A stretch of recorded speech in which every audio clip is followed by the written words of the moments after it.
ইসলামী বিশ্ববিদ্যালয় কুষ্টিয়ায় ঘটে গেল এক রহস্যময় ঘটনা।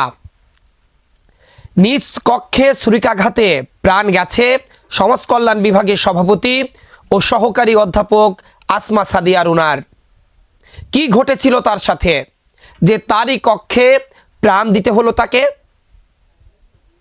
এই ঘটনার পর ওই একই কক্ষে রাষ্ট্রবিজ্ঞান বিভাগের কর্মচারী ফজলুর রহমান আত্মহননের চেষ্টা করেছে বলে জানা যায়। বুধবার ৪ মার্চ বিকাল ৪টার দিকে বিশ্ববিদ্যালয়ের থিওলজি অ্যান্ড ইসলামী স্টাডি অনুষদ ভবনে অবস্থিত সমাজ কল্যাণ বিভাগে এই মর্মান্তিক ঘটনা ঘটে। প্রত্যক্ষদর্শী ও বিশ্ববিদ্যালয় সূত্রে জানা যায়, বিকালে বিভাগীয় কক্ষে আসমা সাদিয়া রুনার সঙ্গে দেখা করতে যান ফজলুর রহমান। এক পর্যায়ে তাদের মধ্যে বাকবিতণ্ডা শুরু হয়। পরে ধারালো অস্ত্র দিয়ে আসমা সাদিয়া রুনাকে ছুরিকাঘাত করা হয়। ঘটনার পর অভিযুক্ত ফজলুর রহমান একই কক্ষে আত্মহননের চেষ্টা করে বলে জানা যায়।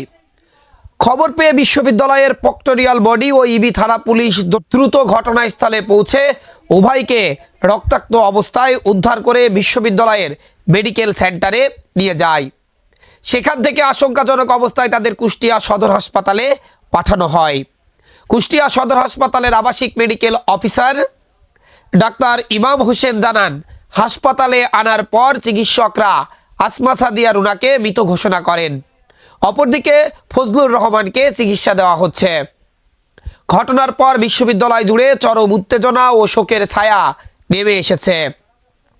শিক্ষার্থীরা দ্রুত ঘটনার সুষ্ঠু তদন্ত ও দোষীদের দৃষ্টান্তমূলক শাস্তির দাবি জানিয়েছেন। পুলিশ জানায়, ঘটনার পিছনের কারণ অনুসন্ধানে তদন্ত শুরু হয়েছে। বিস্তারিত তথ্য যাচাই করে পরবর্তীতে আইনগত ব্যবস্থা গ্রহণ করা হবে।